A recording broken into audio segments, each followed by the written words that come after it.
একদিনে গোবিন্দর সেবা দেবে বলে মনেতে ভেবেছে। এমন সময় একটা বালক এসে দরজায় দাঁড়াইয়া গেছে। মা গো রাধে,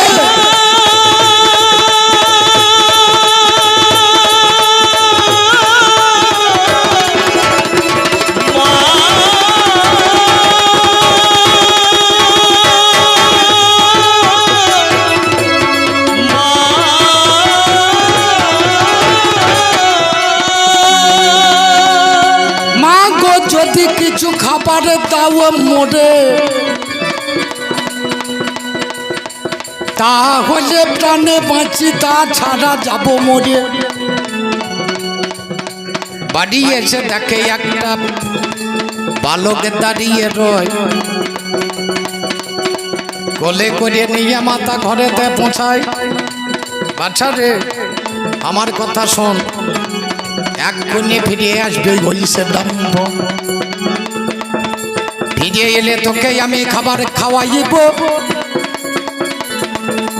ক্ষুধাটা বাবা তোর নিবৃত্তি করিব। ছেলে বলছে আর ক্ষুধা সহ্য হয় না, যে বড় ক্ষুধা মা, সহ্য হচ্ছে না। ফিরে এলে দ্রোণ ব্রাহ্মণ, ভিক্ষাতে কিছু নাই। মা জননী দরদিনে কাঁধে ঝোলা লইয়ে গ্রামে গ্রামে ঘুরে বেড়াই, জানাই কথা কই। দয়া করে কেউ তাকে ভিক্ষা দিল না, মনে মনে ভাবে মাথায় প্রাণ রাখবো না। আমি যে বাড়িতে বাস করি, যদি ভগবানের সেবা দিতে না দিই, এই জীবনটা কেন আমি অকারণে ধরি। মনে করে মা জননী ছুটিয়া চলিল, আমার নদীর জলে ঝাঁপ দেবে মনেতে ভাবিল। নদীর গায়ে গিয়ে বাবা আশ্চর্য হয়, একটা বড় মুদিখানা বাবা দেখিবারে পায়। যেজন আমার ভোলানাথে তথাই বাবাই আছে। হা, যত্ন করে মুদিখানা সাজিয়ে রেখেছে। ওগোই আমার মুদি পরে জানাই নিবেদন, কিছু চালি ডালি তাও জানাই নিবেদন। বলে কিছু দিলে কিছু দেব, তাছাড়া তো নয়, আগে কিছু দিতে হবে তোমারে জানাই। বলে আমার কাছে কিছু নাই, চিন্তা করে মনে, আমি ছিন্ন বসন করেই আছি জগতের মাঝখানে। মুদি বরে বলে তোমার ভালো বস্তুই আছে, নজরেতে হেরি আমি জানাই তোমার পাশে, তোমার কাছে আছে দুটি বস্তু তোমারে জানাই। একটাই আমায় কেটে দাও, ওই আর কিছু না চাই। বলে কি ভাই আছে, বলে বাচ্চা শুনি মম কানে, সেটাই আমি দিয়ে দেব জানাই তোমার স্থানে। ও বাবারে, সেদিন আমার কোন কর্ম করলো, মুদি পরে ধরার কাছে বলিতেছে ভালো, তোমার বিনম্রতা বইও ধরে দুটি মাগই আছে, একটা কেটে বন্ধক রাখো জানাই তোমার পাশে। মা জননী অগ্নি আমার কানতে লেগেছে, বাবা ছুরি খানা তরা করে হাতেতে ধরিয়েছে। আমার কৃষ্ণের তরে কেন্দ্রে বসাই, বলে কৃষ্ণ বাচ্চা ধন, তোরে স্তরে তন ভাণ্ড করিব কর্তন। এই বলে একটা স্তনে কেটে বাবা নিল, যত্ন করে পত্রের উপরে চাপাইয়ে ধরিল। যদি কাম ভাবে নিবি বেটা রাতে যাবি, আরে প্রেম ভাবে নিলি বাবা উত্তম জায়গা পাবি। যদি কাম ভাবে নিস সর্বনাশ হয়ে যাবে, আর যদি প্রেম ভাবে নিস উত্তম জায়গা পাবি। পত্রখানা হাতে ধরিয়ে মাথাতে চাপালো, এইখানে রেখেছি মা তুমি শুনে চলো।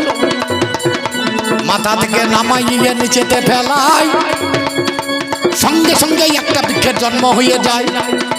নামে যারে শ্রী ফলে পেলে কাছে হয়, ইয়া ছাড়া হবে না তোমারে জানাই। বিল্লপত্র শীতে মাথায় দিতে হবে ধন, সেদিন থেকে মাথায় চাপে জানাই নিবেদন। এবার চাল ডালে নিয়ে মা ঘরেতে ফিরেছে, বক্ষটাকে পত্র দিয়ে বেঁধে রেখেছে। যত্ন করে রন্ধন করে সেবা দেবে ভাই, ছেলেটাকে সেদিন আমার সেবাতে বসাই। ছেলে আমার সেবার মধ্যে বসে গেল ধন, যত্ন করে সেবা নিল জানাই নিবেদন। এদিকেতে ছেলে বাবার সেবা করিয়ে নিয়ে এবার আমার ঘুম এসেছে জানাই কথা কইয়ে। এবার মা জননীর বিছানা নাই কোন কর্ম করিয়েছে, অর্ধেকটা বসন আমার খুলিয়া ধরিয়েছে, অর্ধেকটা বসন বাবা খুলিয়ে ধরিয়ে দেয়। তার উপরে ছেলে সবাই যতনে ঘুমাবে ভাই।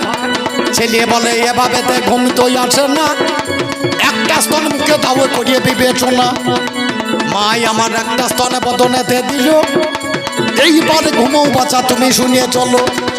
ছেলে বলে এভাবে তো ঘুমানো দায়, একটাতে হাত দেবো তোমারে জানাই, আমি একটাতে বদন দেবো, একটাতে হাত চাপাবো, তাহলে যত্নে আমি ঘুমাইয়া যাব। আমার ধরা মাথা দাঁড়াইয়া কানতে লেগেছে, আগেই একটা খাইয়ে দিয়েছি জানাই তোমার কাছে, বাছারে দেবার মতোই আর একটা নাই, কর্ম করে খাও বাবা তোমারে জানাই। আর আমার ভগবানে থাকতে পারে না, মৌরালি ধারায় কৃষ্ণ ধারাই 16 আনা। বলো মাগো বলো তুমি কিবা এখন নেবে, যা চাইবে তাই তোমার দেওয়াই এখন হবে। বলে অন্য কিছু চাই না বা চাই আমার কথা শোন, ওরে কাটা স্তনে দিনটা শোধে করি বিয়া, আমার কাটা তনের দিনটা তুই শোধ করে দিস, আমি আর কিছু চাই না। বলে মা দেব, গান ধরেছি কোথায় দেখুন, কৃষ্ণ নামে পাগল। কি বললে? দুঃখিনী ধরা মাতা নাই প্রেমে আবিলতা, ভগবান ওই মাথা নিজে দিলেন ধরা। দুঃখিনী ধরা মাতা নাই প্রেমে আবিলতা, ভগবান ওই মাথা নিজে দিলেন ধরা। ও যার স্তন কেটে স্তনপান করিলেন স্বয়ং মাখনে ওই স্বয়ং মাখনে ভজন মাখন তোরা, কৃষ্ণ নামে পাগল হলো যারা, বাবা কৃষ্ণ নামে পাগল হলো যারা, বাবা কৃষ্ণ নামে পাগল হলো যারা, বাবা কৃষ্ণ নামে পাগল হলো যারা। নাম আমার পার্থ, একটা জানিয়ে দিয়েছি পাতালে। আবার চলো, একদিন এই অগ্নিদেব আমার কাছে কয়, ওরে আমার অর্জুনে তোমারে জানাই, করো জোরে দাঁড়াইলাম কিবা কর্মই আছে, বলো বলো অগ্নিদেবে শুনবো তোমার কাছে। আমার ক্ষুধামান্দ রোগ হইয়াছে আমার কাছে শোন, ওরে অর্জুন তোর কাছে জানাই নিবেদন, বলো কিবা কর্ম করতে হবে বিশ্বের বাজারে, সেই কর্ম করিয়ে দেব আমি যতন করে। খান্ডবে বনে তুমি দাহন করিয়ে দেবে, তাহলে ক্ষুধামান্দ রোগ সেরে যাবে। আমি তখন ধনুর বানে করে ধরিয়ে নিলাম, অগ্নি বানে জুড়িয়ে সেদিনে আগুনও লাগালাম। খান্ডব দামন হলে জানের মহাশয়, অগ্নিদেব তুষ্ট হলো আমরি বালাই। অগ্নিদেব এসে আমার সামনে দাঁড়ালো, ওটাই আমার অর্জুনে তুমি শুনে। অর্জুন তোমাকে একটা জিনিস আমি দান করতে এসেছি বাবা, কি দেবেন? সঙ্গে সঙ্গে দেখছি একটা রথ, যার নাম হচ্ছে আগ্নেয় রথ, আমাকে রথ দিল। বলে আরো কিছু দেবো, কি দেবেন? বলে তোর নাম পার্থ। আর কি দেবেন? গান্ডীব ধনু আর অক্ষয় তুনির, এটা এই দুটি দেব, এই দুটি দেব।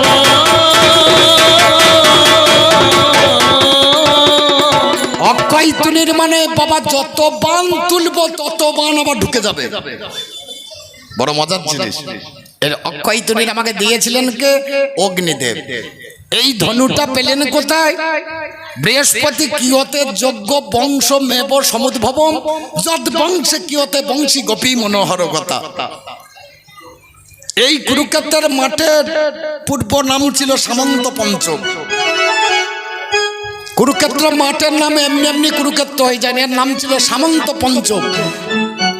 এইখানে বৃহস্পতি যজ্ঞ করেছিলেন, যার জন্য এই জায়গার নাম হয়েছিল বৃহস্পতির উত্তর বেদী। তারপরে এখানে ব্রহ্মা তপস্যা করেছিলেন, তখন নাম হয়েছিল ব্রহ্মার উত্তর বেদী। তারপরে এখানে সূর্যকন্যা তপত্রী এখানে তপস্যা করে সিদ্ধি লাভ করেছিলেন, এই জায়গার নাম হয়েছিল তাপত্য ভূমি।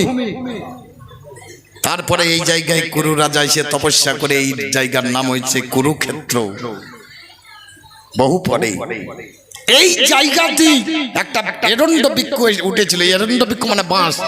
সেই বাঁশটা ছিল 25 পাবের, মতান্তরে 24.5 পাব, 25 পাবের বাঁশ। চারখানা ধনু হয়েছিল, সারঙ্গ, জয়ন্ত, কোদণ্ড আর গান্ডীব। সারঙ্গ ছিল নারায়ণের হাতে,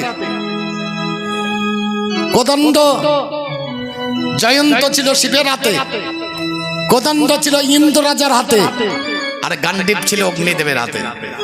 চারখানা ধনু, একটা ছিল 9 পাপ, একটা 7, একটা 5, একটা 3। 9 এর সাথে 16, 5, 21, 3, 24। আর অর্ধেকটা 1 পাপ বাকি ছিল, সেটা ভগবান কৃষ্ণ নিয়েছিল।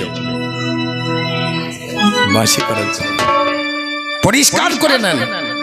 পয়সা দেবেন, গান শুনবেন, পরিষ্কার করে নেবেন না, দলিয়ে বলিয়ে ছেড়ে দেবেন কেন? এই গান্ডীব ধনু কি গুণ আছে? এই গান্ডীব ধনু ফাটা না গোটা? বাঁশ তো গোটা উঠেছিল না ফাটা বাঁশ উঠেছিল? গান্ডীব ধনুটা ফাটা বাঁশের হয় না গোটা বাঁশের? বাবা, ফাটা বাঁশের ধনু হয় না, গোটা বাঁশেরই ধনু হয়। ধনু কোনোদিন ফাটা বাঁশের হয় না বাবা, গোটা বাঁশেই হয় গো। গোটা বাঁশে হয় গো।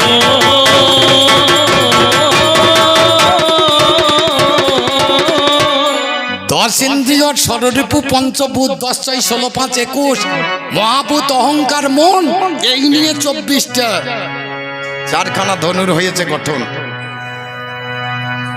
ভিতরে যদি ঢোকা যায় সেখানেও আছে, বাইরে যদি দেখা যায় সেখানেও আছে। এইখানে নাম আমার পাঠ্য হয়েছিল। আর কথা হইল, ওটে পিতামহ ভীষ্ম,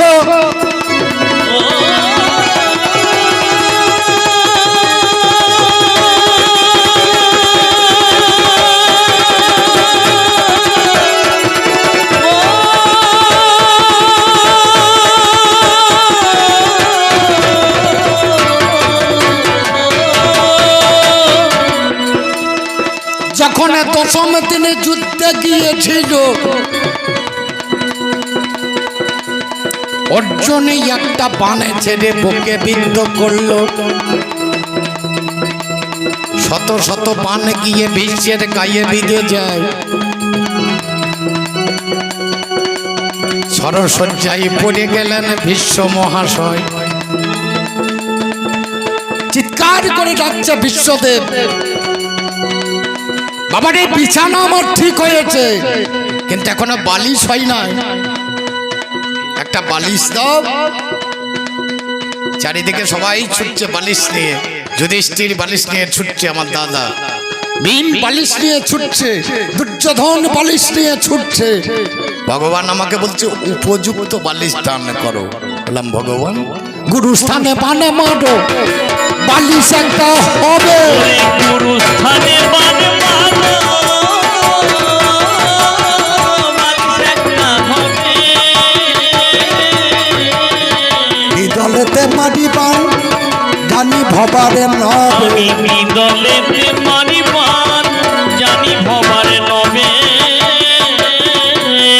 যখনই আমি ললাটে বান মেরে দিয়েছি, গুরুস্থানে দ্বিদলে বালিশ হয়ে গেছে।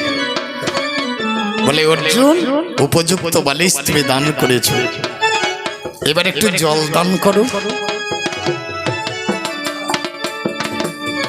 যুধিষ্ঠির ছুড়ল সুবর্ণ বিঙ্গারে জল এনে বলছে পিতামহ একটু পান করুন। বললে আমি উপযুক্ত জল চেয়েছি, জল তো আমি চাই না, উপযুক্ত জল দাও। দুর্যোধন এসে বলছে পিতামহ জল পান করুন। বলে উপযুক্ত জল। উপযুক্ত জল পাওয়া যাবে কোথায়? তখন কৃষ্ণ অর্জুনকে বলছে বাবা রে, সেই জল তত্ত্ব নল বসিয়ে তুলে খাইয়ে পাতালের জল। হরি বল, হরি বল। কৃষ্ণ ভক্তের দল করে কৌশল বসাইছে এক মজার কল। কল যখন বসবে লিয়ারে, গুরু নিষ্ঠা হেড জুড়ে, নিষ্কামের চেক বাল্পা দাও ভেতরে পুড়ে, রেচক পুরো কুয়াশারে হ্যান্ডেল মেরে তোলো জল। কৃষ্ণ ভক্তের দল করে কৌশল বসাইছে এক মজার কল। হরি বল। প্রথমে উঠবে যে জল খাস না হবে বেতাল, কারণ বাবা প্রথম জলে পুরোটাই খাদ মিশাল। দ্বিতীয়তে উঠবে যে জল তার নাম হয় সমজল, অর্ধেক ভালো অর্ধেক তাতে আছে খাদ মিশাল। তৃতীয় উঠবে যে জল তার নাম হয় সমজ্জল, এইখানে তার নাম হয় উজ্জ্বল। এক বিন্দু প্রাণ করিলে প্রাণ হবে শীতল। হরি বল হরি বল হরি বল। ওই জলটা তুলে দে,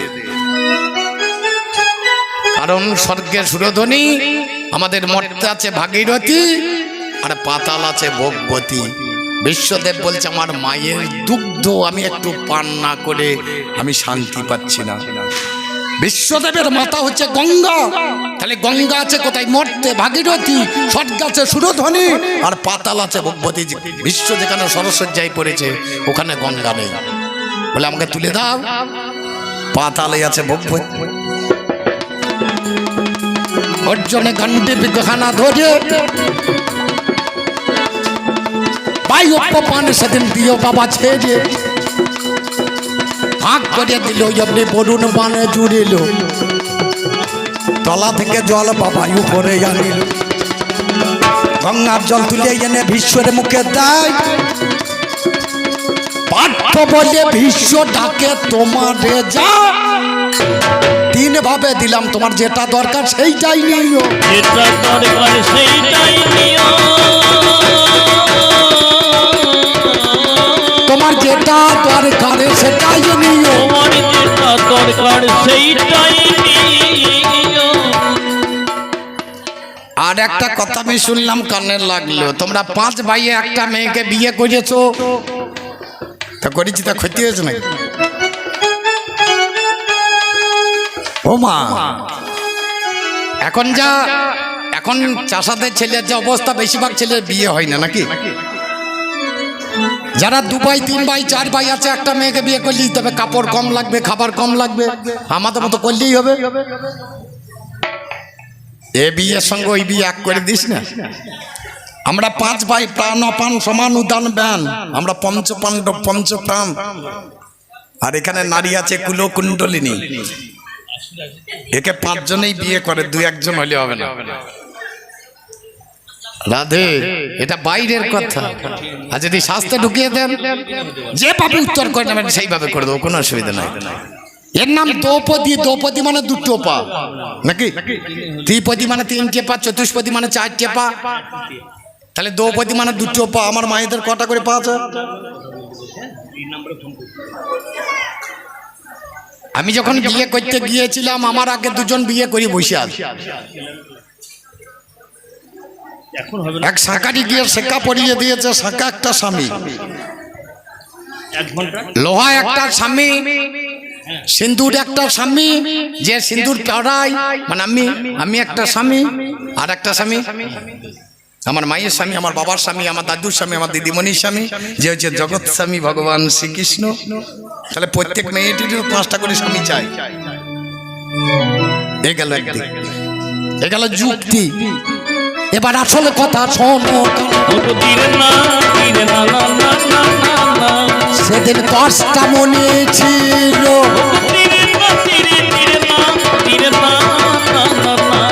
ওরে পিত্তাসুর নামে একটাই অসুর, বাবা জন্ম দিয়ে দিল।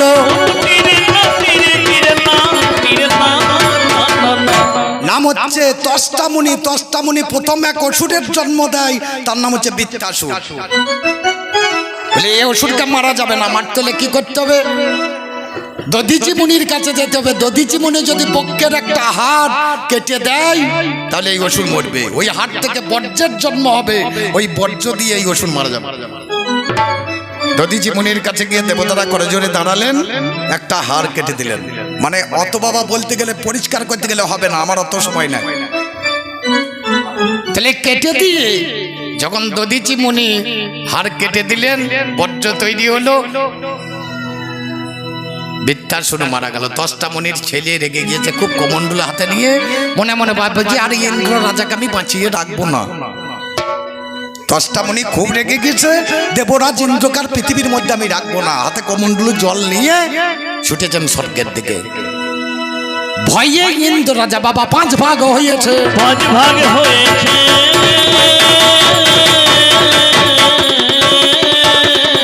5 ভাগ হয়ে ধর্মরাজকে এক ভাগ দিয়েছে, তা আপনি রাখুন এটা। এক ভাগ দিয়েছেন পবনদেবকে, এটা আপনি রাখুন। এক ভাগ নিজের কাছে আর 2টি ভাগ অশ্বিনী কুমার দ্বয়কে দিয়েছিলেন, এই 5 ভাগ করে দিলেন নিজে।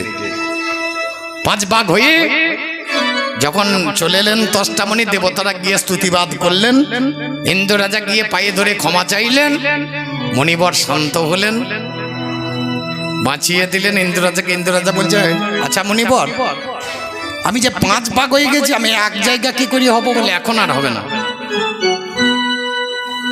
যখন দাপর যুগ আসবে তখন এই 5টা তোমরা এক জায়গা হবে। এক জায়গা হবে।